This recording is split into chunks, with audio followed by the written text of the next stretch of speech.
Hey everybody, Hattastic here, and today I am going to be showing you how I draw. Now, I clearly state how I draw because your art is going to look very different from my art. If you want to follow step by step, that's totally okay. So grab your pen, grab your tablet, and let's get started. If you do not have these materials, that's totally okay. Grab a pencil and paper. We're going to start out with a clean slate. You can make it a white background or whatever background that you desire. Start out with a circle.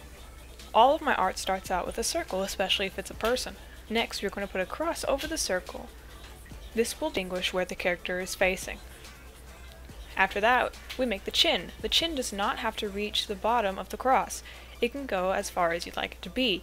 It can even be the shape that you desire. It can be more square, or it can be more round. Just please stay away from the anime triangle chin, I beg of you.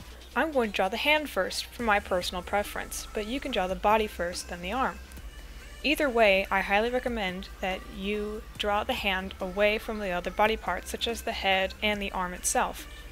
This way you won't get distracted by the other lines and your hand won't look weird. Then you can position your hand where you want it to go to make it look more natural. Hands are probably the most hardest thing to do, especially for a new beginner artist.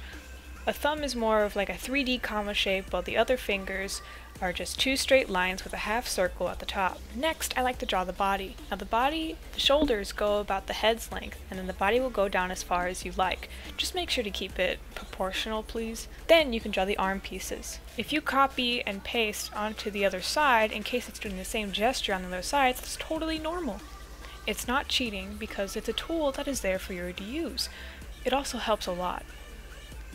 Once we have that down, we can distinguish some features of the face, such as the eyes and the mouth. I like my eyes to be big and oval-like, but you can have yours any shape that you desire. Then we can do the clothing.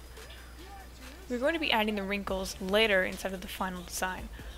For now, we're just going to distinguish where some pieces are, such as my collar and the bandages on my arm. If you're inside of animation, make sure to keep the small details in the same position each frame. After we have distinguished the features, we can clean up the face a little bit and start out with the hair. The hair does not directly connect to the head, it just kind of sticks out a little bit to my desired height. You can make hair look however you want it to look. This is just my signature. Don't forget the ear though.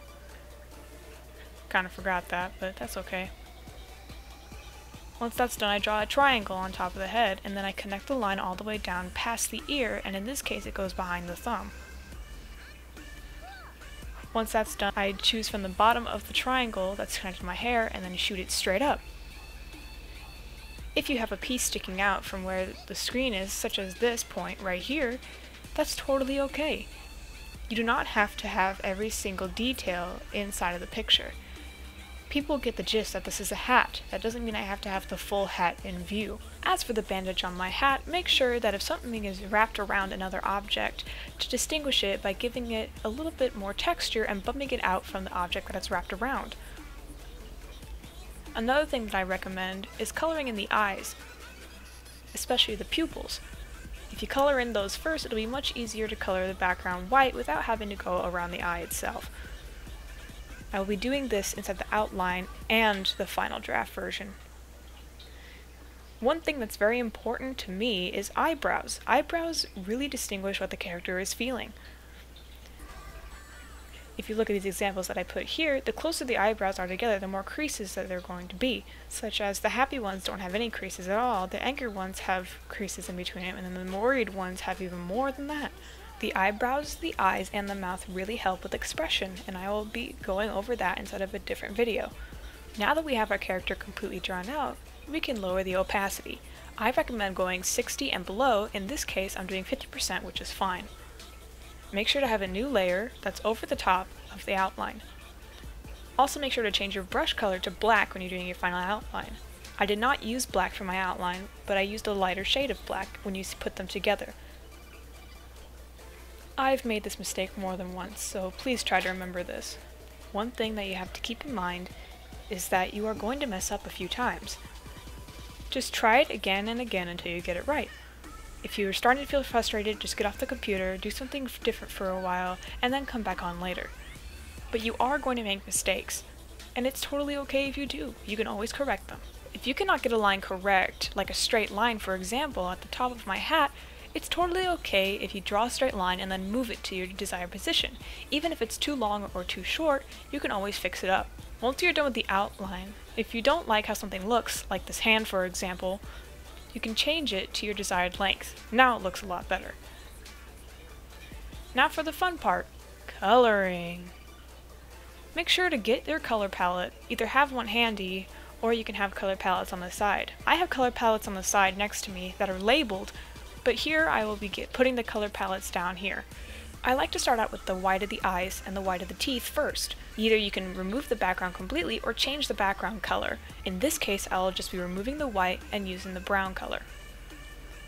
Another way you can do this is if you color the face completely in the skin color and then color in the eyes and the teeth white. I like to start off with my skin color before anything else. While I was doing my hair, I realized that there's a big patch that I easily can fill up with the fill tool.